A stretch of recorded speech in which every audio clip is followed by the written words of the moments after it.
नमस्कार। आज हम एक बहुत ही गहरे और अद्भुत ग्रंथ की बात करेंगे, निर्वाण उपनिषद। ये एक छोटा सा ग्रंथ है, लेकिन इसमें जो ज्ञान है वो हमें परम स्वतंत्रता की अवस्था यानी निर्वाण तक ले जाने का वादा करता है। तो चलिए इस आध्यात्मिक सफर की शुरुआत करते हैं। देखिए, इस उपनिषद की शुरुआत ही किसी कहानी या प्रार्थना से नहीं होती। ये तो सीधे एक बहुत बड़ी, एक तरह से कहें तो चौंकाने वाली घोषणा से शुरू होता है। मैं परमहंस हूं। परमहंस का मतलब है परम हंस, यानी वो जिसने परम सत्य को जान लिया है। ये एक सन्यासी का अपनी असली पहचान का सबसे ऊंचा दावा है। तो सवाल उठता है कि इस एक लाइन का आखिर मतलब क्या है।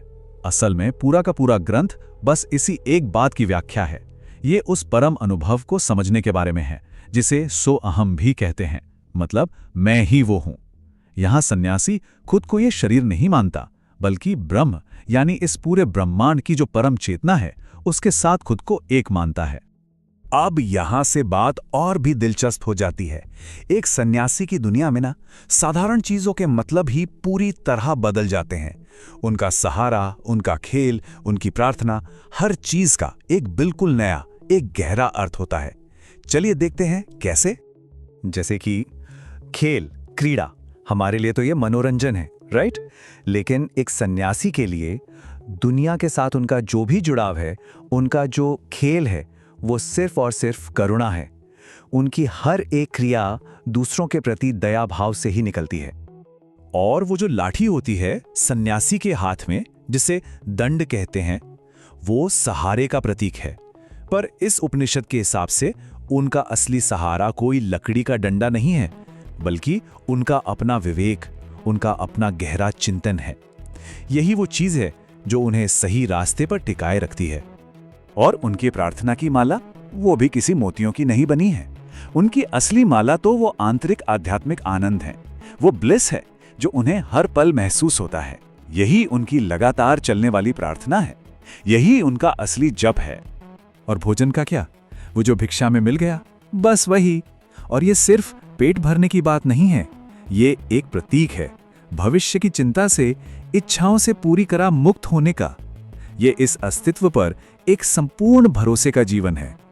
लेकिन सवाल ये है कि एक सन्यासी का ये वैराग्य, ये डिटैचमेंट, ये आता कहाँ से है? तो ये आता है असलियत को एक बिल्कुल ही अलग नजरिए से देखने से। चलिए अब उस मूल दर्शन को समझते हैं जो इस पूरे नजरिए की नींव है। यहां एक बहुत स्वाभाविक सा सवाल मन में आता है ना, कि अगर ये दुनिया सच है तो फिर इसे छोड़ने की जरूरत ही क्या है? ये उपनिषद इसी गहरे सवाल का जवाब देता है। उपनिषद कहता है कि ये दुनिया एक भ्रम है, और इसके लिए एक बहुत ही शक्तिशाली उदाहरण देता है। वो कहता है कि ये दुनिया रस्सी में सांप के भ्रम जैसी है। मतलब सोचिए, आप अंधेरे में चल रहे हैं और एक रस्सी देखकर उसे सांप समझ बैठते हैं और डर जाते हैं। असलियत में तो वो सिर्फ एक रस्सी थी। बस यही हाल इस दुनिया का है। जो हमें दिख रहा है वो परम सत्य नहीं, बल्कि उस एक भ्रम का भ्रामक प्रतिबिंब है। इसी बात को और समझाने के लिए उपनिषद दुनिया की तुलना एक सपने से करता है। सपना जब तक चल रहा है सच लगता है, पर आंख खुलते ही गायब। या फिर आसमान में वो बादल नहीं होते जो कभी हाथी जैसे दिखते हैं, कभी कुछ और फिर हवा में घुल जाते हैं। बस सब कुछ वैसा ही क्षणभंगुर है, टेम्पररी है। तो ठीक है, अगर ये सब एक भ्रम है तो इससे बाहर कैसे निकलें? सच को अनुभव कैसे करें? चलिए अब उस रास्ते की बात करते हैं, उस मार्ग की जो एक सन्यासी को मुक्ति तक ले जाता है। देखिए, यहाँ दो रास्ते बिल्कुल साफ हैं। एक तरफ है सन्यासी का मार्ग, जो भीतर की ओर जाता है, परमात्मा से मिलन, अपने इंद्रियों पर कंट्रोल, संतोष और धैर्य। और दूसरी तरफ है दुनिया का रास्ता, जो बाहर की तरफ भागता है, इच्छाओं के पीछे, मोह के पीछे, अपने अहंकार को बड़ा करने के पीछे। ये भीतर और बाहर की यात्रा का एक बहुत ही गहरा फर्क है।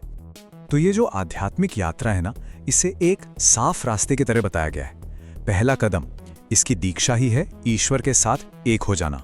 दूसरा, इसकी शिक्षा है दुनिया से वैराग्य। तीसरा, इस पर चलने का तरीका है अपनी इंद्रियों पर काबू पाना। और चौथा और सबसे जरूरी, इसकी मंजिल है उस भ्रम को पूरी तरह से नष्ट कर देना जो हमें सच देखने से रोक रहा है। तो चलिए अब हम उस परम अवस्था की बात करते हैं जो इस रास्ते का आखिरी मुकाम है, निर्वाण। एक ऐसी स्टेट, एक ऐसी अवस्था जिसे शब्दों में बता पाना ऑलमोस्ट नामुमकिन है। तो कैसी होती है ये निर्वाण की अवस्था? देखिए, ये कोई जगह नहीं है, ये चेतना की चोटी है। ये प्रकृति के जो 3 गुण हैं, सत्व, रजस, तमस, उन सबसे परे है। इसे ना तो मन से सोचा जा सकता है और ना ही शब्दों से बताया जा सकता है। इस अवस्था में कोई डर, कोई दुख, कोई गुस्सा नहीं होता, बस एक निराकार आनंद होता है। ये एक ऐसी टाइमलेस, अखंड एकता की स्थिति है जहां वो मुक्त आत्मा पूरे ब्रह्मांड को खुद ब्रह्म के ही रूप में देखती है। और आखिर में जो सबसे जरूरी बात है, इस अवस्था में पहुंचकर मैं और ये ब्रह्मांड, ये जो अलगाव है, ये खत्म हो जाता है। सब कुछ एक हो जाता है। यही है अहम ब्रह्मास्मि का असली जीता जागता अनुभव। और बस हम इसी एक गहरे विचार के साथ इस चर्चा को समाप्त करते हैं।